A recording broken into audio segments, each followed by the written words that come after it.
Bonjour chers amis, je vous invite à voyager avec moi à la découverte des univers d'imaginaire dans le monde des contes. On va passer au deuxième chapitre. La même histoire, le festin de minuit. Ce soir-là, alors que les autres dormaient depuis longtemps, Bimi restait étendue, les yeux grands ouverts dans son lit. Elle se faisait du souci pour son amie. Pauvre Twinny, elle était tellement triste de passer son anniversaire loin de sa famille. Que pourrait-elle bien faire pour lui changer les idées? Je vais lui offrir mon stylo à bave d'escargot, décida-t-elle. Sa mère le lui avait acheté pendant les vacances, un stylo brillant dernier cri. Sûre que Twinny l'adorerait. Un petit cadeau, c'était bien, mais elle voulait aussi marquer le jour J. Bimi fronça les sourcils et fixa le plafond, éclairé par la lune. Une fête, oui, mais pas n'importe quelle fête. Une fête brillantastique, afin que Twinny oublie que sa famille était chez sa grand-mère sans elle. Malheureusement, Bimi n'avait pas beaucoup d'idées. Elle pensait juste que ça devait se tenir dans la branche commune. Dommage que je ne sois pas aussi astucieuse que Pix. Cela monta-t-elle, j'aimerais tellement surprendre Twinny. L'idée qui lui traversa subitement l'esprit la tétanisa. Bien sûr, c'est ça qu'il fallait. Elle allait organiser un anniversaire surprise. Encore mieux, un festin de minuit. Quelle merveilleuse idée! L'avertissement de Mademoiselle Tinsel lui revint en mémoire. Elle grimaça. Faire un festin de minuit ne les empêcherait pas de travailler sérieusement, n'est-ce pas? J'ai besoin d'aide pour mettre tout ça au moins discrètement, pensa-t-elle. Elle prendrait Pix à part le lendemain matin. La petite fée aurait sûrement plein d'idées lumineuses. Bimi n'avait jamais enfreint le règlement, mais là, c'était important. C'était le seul moyen de consoler son amie. Elle s'endormit, le sourire aux lèvres. Elle imaginait le visage de Twinny rayonnant de plaisir en entrant dans la branche commune. Sa meilleure amie aurait la plus miroitillante fête d'anniversaire de toute sa vie. Cri, cri, cri! Twinny ouvrit les yeux au premier chant du grillon. Tout ensommeillée, elle s'assit et vit son amie tapoter la tête de la petite créature qui redevint silencieuse. Merci, petit grillon, dit Bimi. Il fonctionne, s'écria Twinny. Bimi sourit, évidemment, il est chouette, non? Elle sauta de son lit en chantonnant. Elle prit sa brosse chardon pour coiffer ses cheveux bleus. Nuit.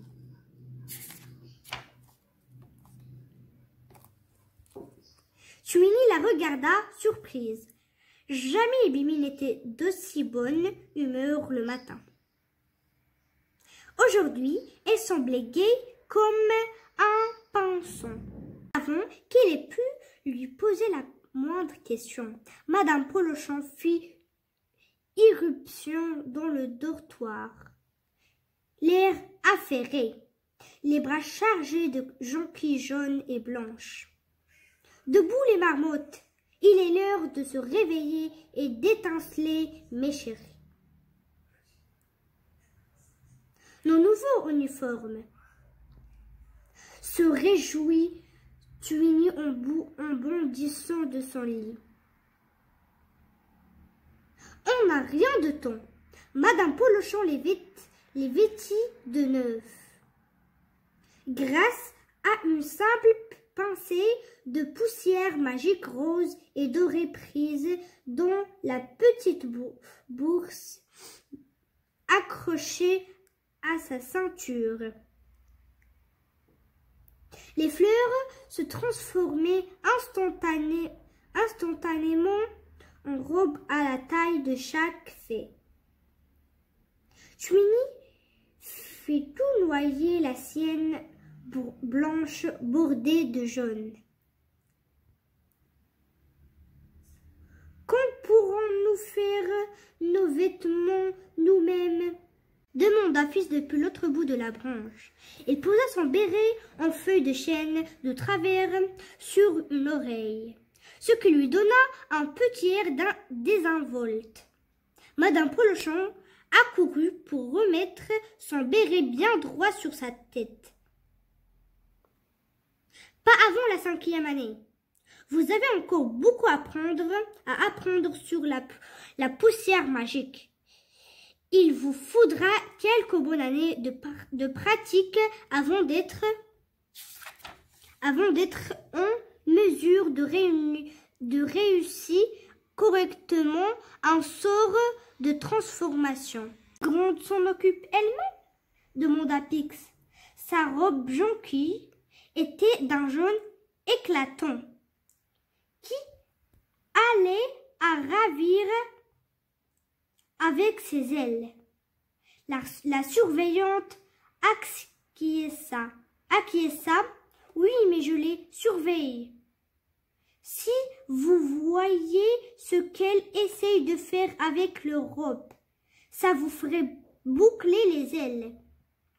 Bien, qui veut son emploi du temps? Twinny et ses camarades s'attroupèrent autour de Madame Polochon qui leur tendit un pétale de rose chacun. Regarde, chacune. Regarde, Bimi. On va commencer les soins aux créatures de la nature. Génial, j'ai hâte d'être. Oh non, on va avoir cours de vol en équipe. J'ai mis Mariella. Madame Volevent s'imagine sans doute que nous savons toutes voler. Elle adressa à Twinny un sourire narquois. Tout en poursuivant, alors que certaines s'y sont mises tardivement et ne maîtrisent pas encore tout à fait la technique.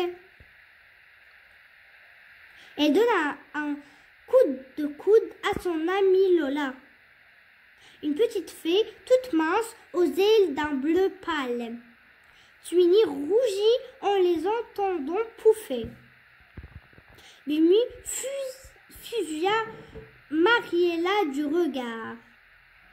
Rappelle-moi un détail qui a gagné le prix de la meilleure performance de vol, toutes catégories confondues, au dernier trimestre, demanda-t-elle d'un ton plein de sous-entendu.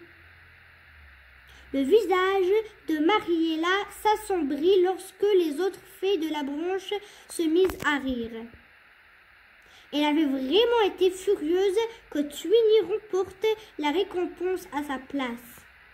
Cette dernière adressa un sourire reconnaissant à son ami. Allons, cessons un peu ces chamireries. Intervint Madame Polochon, en les poussant vers le palier. Venez toutes, c'est l'heure du petit déjeuner. Parfait, commenta Madame Volevent en survolant ses élèves de première année. Ses cheveux bleu ciel étaient tirés en un chignon très stick. Aujourd'hui, nous allons travailler. Aujourd'hui, nous allons travailler la vrille. Somosini. Je ne veux plus voir d'elle relâcher lorsque vous finissez vos ping. Twinny écoutait attentivement. Elle n'avait appris à voler qu'à la toute fin du dernier trimestre, mais malgré tout, elle espérait s'amuser autant que ses camarades dans ce nouveau cours. Madame Vollevent voletait de droite à gauche devant la longue rangée de faits. La vrille Somosini n'est pas uniquement une figure décorative. Elle peut se révéler d'une utilité vitale pour sortir d'un endroit très étroit.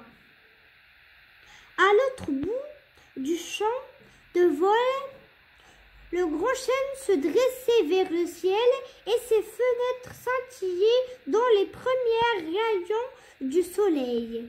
Tout pour aujourd'hui. Je vous laisse en espérant vous revoir dans notre prochaine lecture. Bye!